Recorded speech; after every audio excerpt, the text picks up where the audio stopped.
بسم اللہ الرحمن الرحیم۔ السلام علیکم ناظرین، آپ کا ہوسٹ بنیامین شوکت حاضر خدمت ہے اور آج ہمارے ساتھ موجود ہیں جناب محمد عارف بٹ صاحب۔ ناظرین، آج ہم بات کریں گے مولانا فضل الرحمان صاحب کے آزادی مارچ کی۔ آزادی مارچ کرنا یا دھرنے دینا یا احتجاج کرنا ہر پارٹی کا جمہوری حق ہوتا ہے، لیکن ناظرین پوائنٹ یہ ہے کہ کس موقع پہ احتجاج کرنا چاہیے، کس موقع پہ دھرنا دینا چاہیے اور کس موقع پہ شہروں کو بلاک کرنا چاہیے۔ یہ بہت اہم پوائنٹ ہوتا ہے اور پوری دنیا جانتی ہے کہ اس وقت پاکستان اور انڈیا کے درمیان جو کشیدگی چل رہی ہے اور جو مرکز ہے کشیدگی کا وہ کشمیر ہے، اور کشمیر ایشو اس وقت پوری دنیا میں ہائی لائٹ ہوا ہے اور پوری دنیا کشمیر کاز میں پاکستان کے بہت زیادہ فیور میں ہے۔ اس وقت انڈیا کی جو پوزیشن تھی آج سے 4 مہینے پہلے یا پچھلی حکومتوں میں، وہ اس وقت نہیں ہے۔ ناظرین، میں آپ کو بتاتا چلوں کہ اس وقت کشمیر ایشو پوری دنیا میں الحمدللہ اجاگر ہو چکا ہے اور دنیا انڈرسٹینڈ کر چکی ہے کہ بھارت کشمیر پر قبضہ کیے ہوئے ہے۔ ناظرین، اس صورتحال میں مولانا صاحب کا اسلام آباد کی طرف مارچ کرنا اور شہروں کو بلاک کرنے کی دھمکیاں دینا اور حکومت گرانے کی بات کرنا، ایسی حکومت گرانے کی بات کرنا جس نے کشمیر ایشو کو پوری دنیا میں اجاگر کیا ہے، یہی آج کا اہم موضوع ہے جس کے اوپر ہم محمد عارف بٹ صاحب سے بات کریں گے۔ جی السلام علیکم سر۔ جی وعلیکم۔ سر تھوڑا سا پرسپیکٹیو بتائیں، بیک گراؤنڈ بتائیں، کیا وجہ اس وقت مولانا صاحب کو یہ آزادی مارچ اور حکومت گرانے کی باتیں کرنا سوٹ دیتا ہے؟ جی بسم اللہ الرحمن الرحیم۔ بالکل جی، اپنا بنیامین صاحب یہ موجودہ حالات میں جو عوام کے اندر جو ایک بددلی پائی جا رہی ہے، جو ایک سوالیہ نشان بھی آپ کہہ سکتے ہیں کہ جو یہ آزادی مارچ ہے، پہلے تو دیکھنا یہ ہے کہ آزادی مارچ کے حوالے سے ان کے ساتھ جو اکابرین جو لوگ ہیں دوسرے، وہ کون سے ہیں۔ اچھا، اس سے پہلے میں تھوڑا سا ایک تاریخی پس منظر ہے بحیثیت ایک طالب علم ہونے کے حوالے سے، میں سمجھوں کہ تاریخ جو ہوتی ہے وہ دہراتی ضرور ہے خود کو۔ میرے جیسے طالب علم نے، آپ جیسے طالب علم نے، اور جتنے بھی ہمارے جو ینگسٹرز بھی ہیں یا کسی بھی عمر میں ہیں، انہوں نے کتابوں میں ضرور پڑھا ہے کہ کبھی برصغیر میں یہاں پر ایک میر جعفر بھی ہوا کرتا تھا جس نے سراج الدولہ کے ساتھ جو کیا، نواب سراج الدولہ، اس کے ساتھ جو کیا، قرآن کو اٹھا کر اس کی قسم کھا کر اپنے بچے کے سر پر ہاتھ رکھ کر، وہ ایک تاریخی کردار ہے جس کو فراموش نہیں کیا جا سکتا۔ آج ہمیں وہ پڑھنے کو ملتے ہیں کہ کس طرح انہوں نے اس وقت جو سامراجی سوچ تھی یا جو اس خطے کے اوپر اپنی اجارہ داری بنانا چاہتے تھے، جو قابض ہونا چاہتے تھے، کس طریقے سے اس سوچ نے ان لوگوں کو اپنے ساتھ ملایا اور پھر کیا ہوا، یہ بھی تاریخ میں ہم پڑھتے ہیں۔ اسی طرح اگر ایک عظیم مجاہد جو اس برصغیر کا سپوت تھا، وہ تھا ویسے تو سلطان فتح محمد نام تھا، لیکن اسے ٹیپو سلطان کے نام سے لوگ جانتے ہیں۔ اس کے ساتھ بھی ایک میر صادق کا نام ہم نے سنا جس نے قلعے کا لڑائی کے وقت گیٹ ہی بند کر دیا، اور اس کو پھر احساس ہوا، جس کے اوپر زیادہ ڈپینڈ کیا جاتا تھا، کہ جس کی شہادت کے بعد ایک جو فرنگی جرنیل تھا ہیرس، اس نے یہ کہا کہ آج سے برصغیر ہمارا ہے۔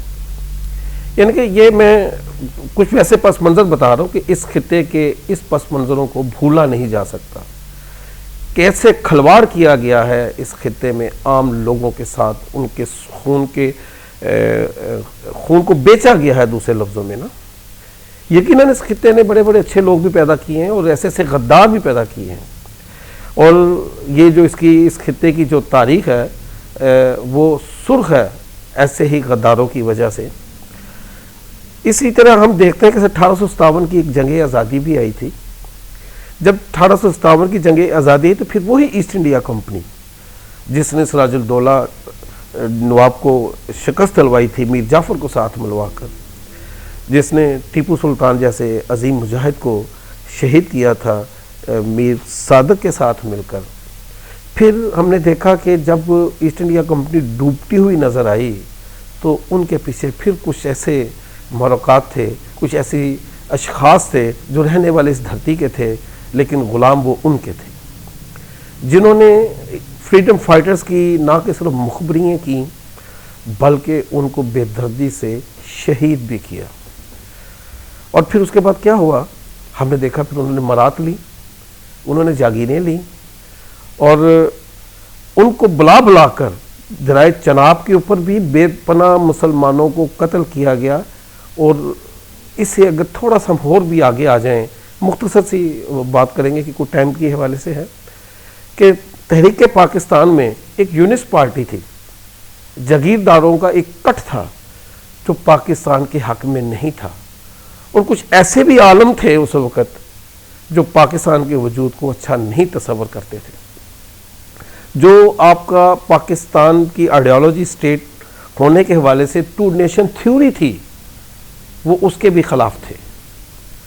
آج سے پہلے وہ بات کمپلیٹ کر لیں کہ وہ جو جنہوں نے وہ مرات لی تھی نا، دراصل بنیامین صاحب، وہ جو تسلسل ان غداروں کا چلتا آ رہا ہے، وہ جو ہر دور میں فریڈم فائٹر کی پیٹھ کے پیچھے چھرا گھونپتے رہے ہیں، جو یہاں پر اپنے ہی نسل کا غیروں کے آگے سودا کرتے رہے ہیں، اور ان کو یہاں پر بیرونی قوتوں کو مضبوط کرتے رہے ہیں، ان کا پاکستان میں آج بھی جو اثر و رسوخ ہے وہ ختم نہیں ہوا۔ یہ ایک بڑی تکلیف سے کہنی پڑتی ہے، اور تاریخ کو بھولنا نہیں چاہیے۔ ہم دیکھتے ہیں کہ آج بھی، فرض کریں کہ آج تو یہ بات ثابت کر دی وقت نے RSS کے بعد، کہ وہ جو دو قومی نظریہ تھا، جو تھیوری تھی ٹو نیشنز کے حوالے سے، وہ بالکل سچ ثابت ہوئی۔ کیوں ثابت ہوئی؟ کہ ہندوستان میں رہنے والا وہ جو انتہا پسند ہے وہ آج کھل کر سامنے آ گیا، کہ 1925 کے درمیان میں جو اس کی بنیاد رکھی گئی تھی RSS کے حوالے سے، وہ شاید اس لیے تھی کہ وہ کسی نہ کسی طریقے سے مسلمانوں کو اپنے خلاف سمجھتے تھے، اور ان کے خلاف سازشوں میں انہوں نے بھی ساتھ دیا، جسے ہم سامراجی قوتیں کہتے ہیں۔ میں کسی کے اوپر کوئی الزام نہیں لگا رہا، میں بحیثیت ایک تاریخ کے طالب علم کے حوالے سے یہ اس بات کا آپ کے آگے ایک درد بیان کرتا ہوں، صرف پاکستانی ہونے کے حوالے سے، کہ ریاستیں ایک نعمت ہوتی ہے اللہ کی۔ ہمیں خدا تعالیٰ کا شکر ادا کرنا چاہیے کہ ہمارے پاس اللہ تعالیٰ نے یہ نعمت ہمیں عطا کی ہے۔ جن کے پاس یہ نہیں ہے، آپ خدا کے لیے ان سے جا کے پوچھ کے دیکھ لیں، فلسطینیوں سے پوچھیں، اور بے شمار ایسے ہیں جن کے پاس یہ نعمتوں سے محروم ہیں۔ اور میں پھر وہ یہ والی بات ہے کہ اب اس کی طرف آ جاتے ہیں۔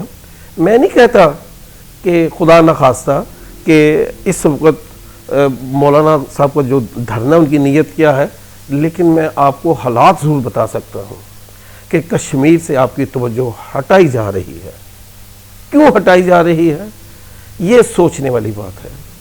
مجھے درد کے ساتھ یہ کہنا پڑتا ہے، مجھے تکلیف کے ساتھ یہ آپ کے آگے بیان کرنا پڑتا ہے کہ وہ پپٹس جو انڈینس کے ہیں، جو ان سامراجی جو اپنا حکمران تھے، جو ان کے غلام تھے، وہ آج بھی انہی سے وفاداریاں نبھاتے اس پاکستان کی سلامتی کے لیے ایک قومی ٹھیس بنتے جا رہے ہیں۔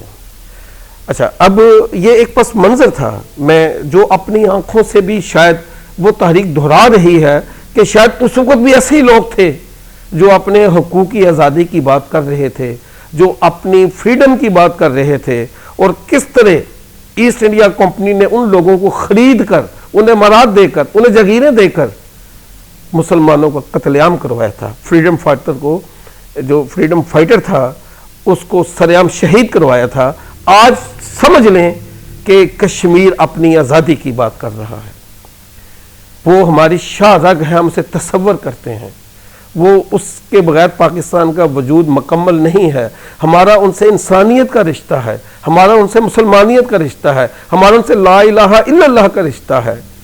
اور سب سے بڑی بات یہ ہے کہ یہ ہم اپنی طرف سے نہیں کہتے، یہ اصول کو مانا گیا ہے۔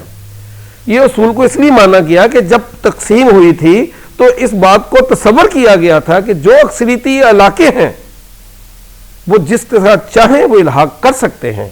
اس کے بعد ایک دنیا نے، اقوام متحدہ جنہیں بنا رکھا ہے، جو دہشت گردی کی سب سے بڑی چدراہٹ ہے، جو دہشت گردوں کو اپروچ کرتی ہے، جس نے کبھی بھی مسلمانوں کے نہتوں کے لیے کبھی بحث نہیں اٹھائی، جو کٹ پتلی ہے، اسی نے ایک قرارداد منظور بھی کی۔ کیا منظور کی؟ کہ کشمیریوں کو خود حق خود ارادیت دیا جائے۔ دیا؟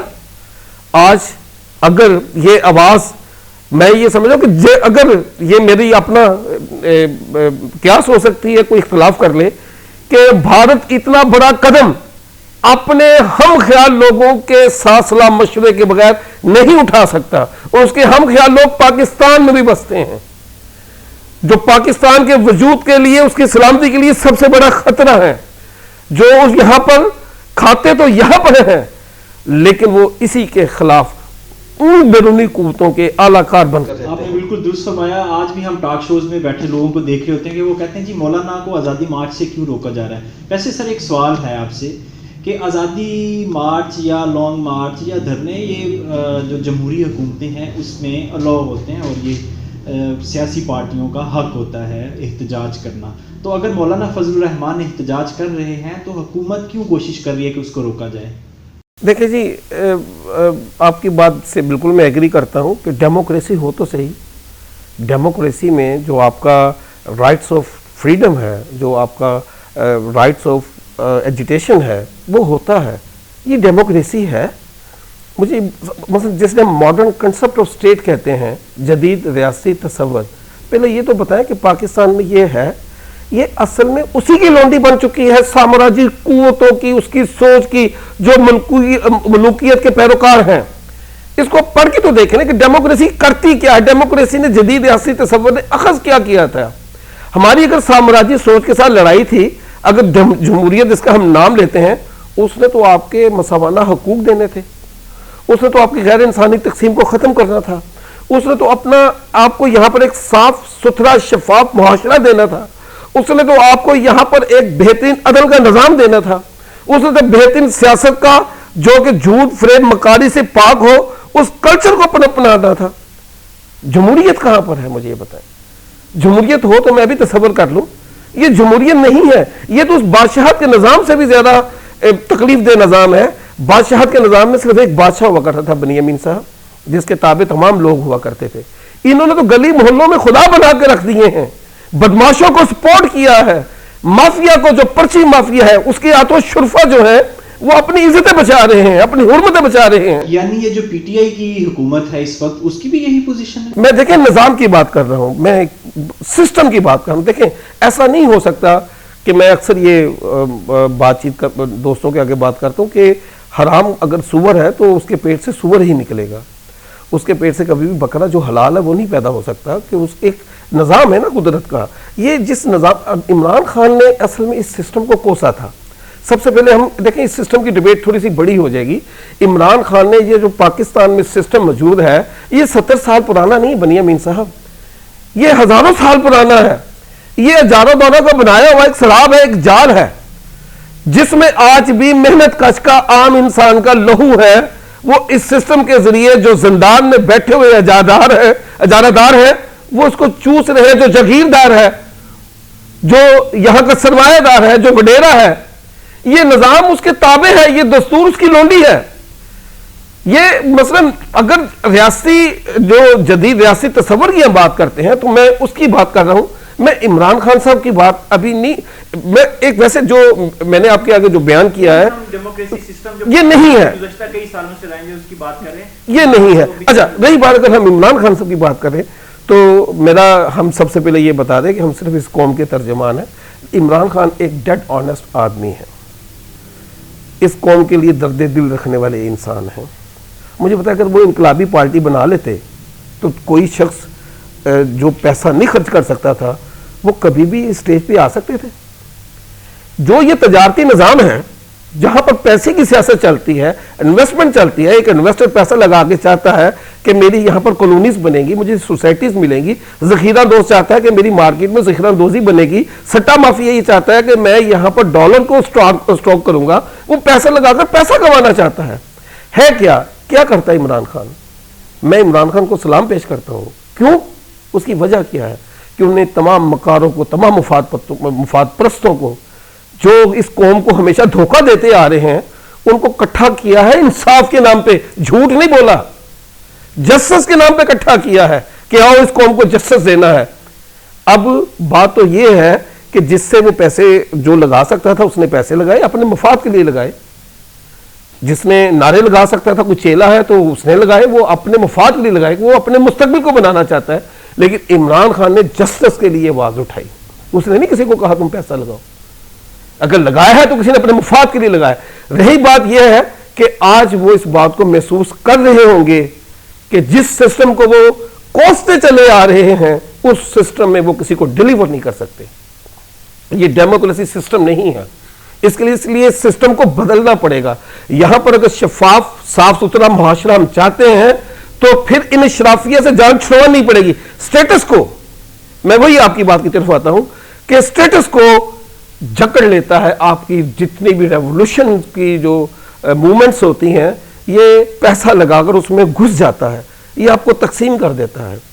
عمران خان، میری جو امید ہے وہ یہی ہے کہ مجھے کوئی ایم پی اے نہیں بننا، مجھے کوئی چیئرمین نہیں بننا، مجھے کسی منصب کی خواہش نہیں ہے. میں کسی ریاستی جو تقسیم کے حوالے سے یہ گناہ اپنے سر نہیں لینا چاہتا، لیکن میری ایک خواہش ضرور ہے کہ عمران خان ہماری نسلوں کی جنگ اگر لڑنی ہے تو پھر اس سسٹم کو بدل کر لڑی جا سکتی ہے جس کو وہ سمجھتے ہیں. اچھا، یہ ایک علیحدہ بات ہے. آپ کا کوشچن بڑا امپورٹنٹ ہے، وہ ہے وہ آزادی مارچ کے حوالے سے. دیکھیں اس وقت دیکھنا یہ ہے کہ آزادی مارچ کی ہم بات کریں تو ان کے ساتھ وہ تمام قوتیں ہیں جنہوں نے یہاں پر 70 سال تک 72 سال تک آزادی کے بعد یہاں پر حکومتیں کی ہیں، اقتدار میں رہے ہیں، مزے لیے ہیں، انہوں نے پیسہ کمایا ہے، انہوں نے لوٹا ہے، ان کے اوپر چارجز ہیں.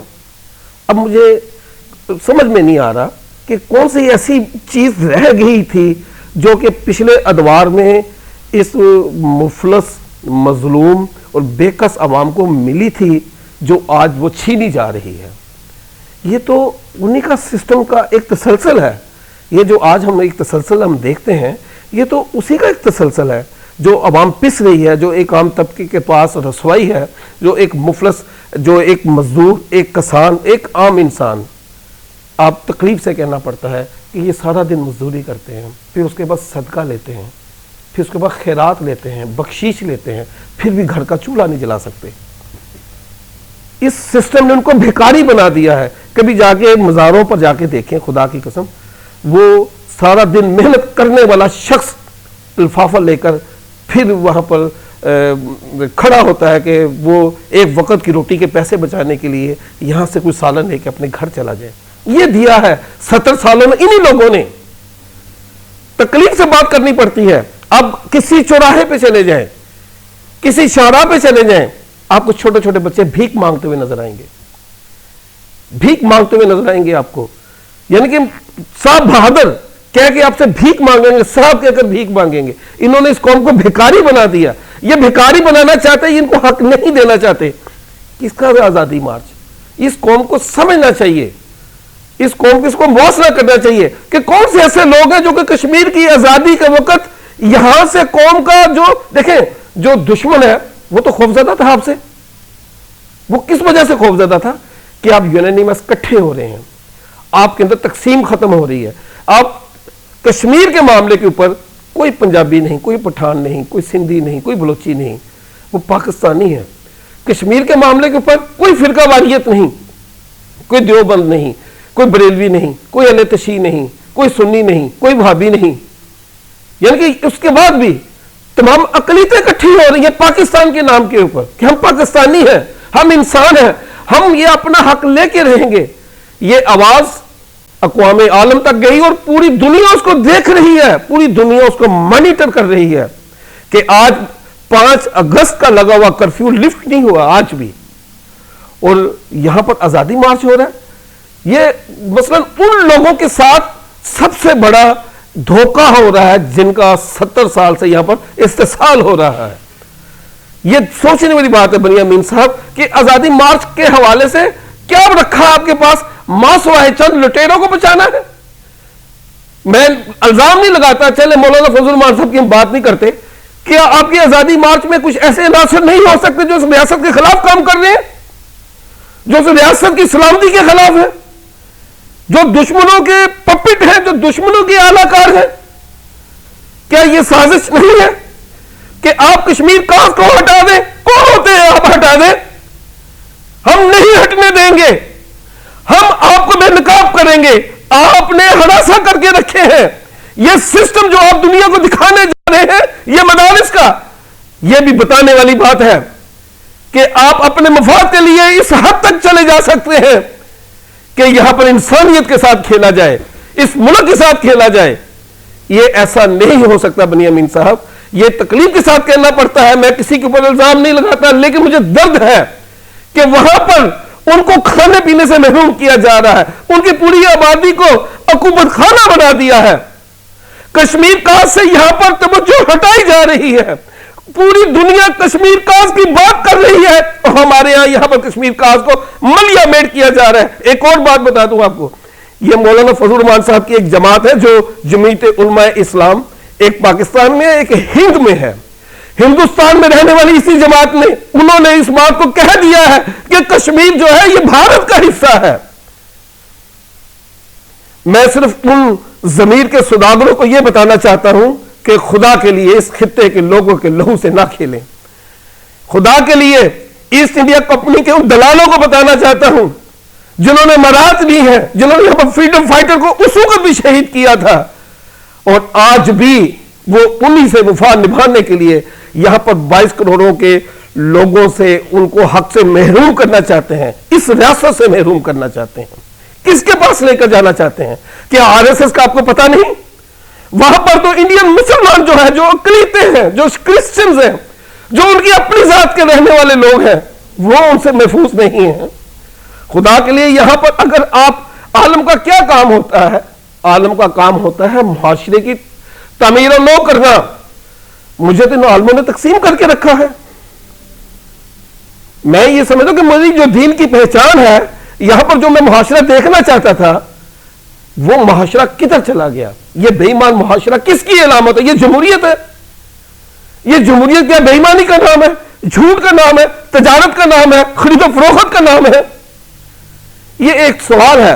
اس نظام کے اوپر بھی ایک سوال ہے, جو اس کو سپورٹ کرتے ہیں ان کے اوپر بھی ایک سوال ہے. یہ اشرافیہ جو ہے, جس کو ہم اشرافیہ کہتے ہیں, جو مراد یافتہ اشرافیہ ہے, یہ پہلے بھی پاکستان کے حق میں نہیں تھی, یہ آج بھی پاکستان کے حق میں نہیں ہے. یہ پہلے بھی خلق خدا کے خلاف تھی, یہ آج بھی خلق خدا کے خلاف ہے. اسی لیے ہمیں یہ سوچنا پڑے گا, ہمیں عام انسان کو, جو کسان ہے, جو مزدور ہے, بھائی میرا جینا مرنا پاکستان میں ہے, میری نسل کا یہی وارث ہے, میں کہاں جا سکتا ہوں؟ میں یہاں پر کسی بنیا کا غلام نہیں بننا چاہتا. یہ عام انسان کے گھر میں میسج جانا چاہیے, ہمیں نکلنا چاہیے. ہمیں ان جتنے بھی اس وقت ریاست کے خلاف سازشیں کر رہے ہیں, اپنی پاک فوج کے خلاف کھڑے ہو کر یہ پیغام دینا چاہیے کہ ہم اس وقت ریاست پاکستان کے محافظ ہیں, اور ہم کشمیر کی آزادی کے لیے یکجہتی کے ساتھ ایک ساتھ کھڑے ہیں. ہم میں کوئی تقسیم نہیں. یہ صرف ایک ناپاک وجود ہے جو اس ریاست کے اندر آج بھی بے نقاب ہونے والا ہے, اور بے نقاب ہو کر رہے گا. یہ انہی ایسٹ انڈیا کمپنی کے جتنے بھی پالتو جاگیردار, اجارہ دار, سرمایہ دار جتنے بھی تھے, جتنے بھی, میں سمجھوں گا کہ انہوں نے اس کو جو مسلمانوں کے پیٹھ کے پیچھے چھڑا گھونپ کر جو مرات لی تھی, جگیریں لی تھی, آج قوم کو ان کے گریبان کو پکڑنا ہوگا. ہمیں اپنی شہیدوں سے وفا کرنی ہوگی, تبھی یہ اسٹیٹ بچے گی. بالکل آپ نے درست فرمایا کہ اس وقت پاکستان اور پاکستانی حکومت اور باقی جو ادارے کشمیر کاز کے لیے کام کر رہے ہیں, ان کے خلاف اگر بات کی جائے تو اس کا مطلب یہ ہے کہ آپ کشمیر کاز سے توجہ ہٹانا چاہتے ہیں. ناظرین, بریک کا ٹائم ہے. بریک کے بعد انشاءاللہ دوبارہ آپ کو پروگرام میں جوائن کریں گے. Stay with us.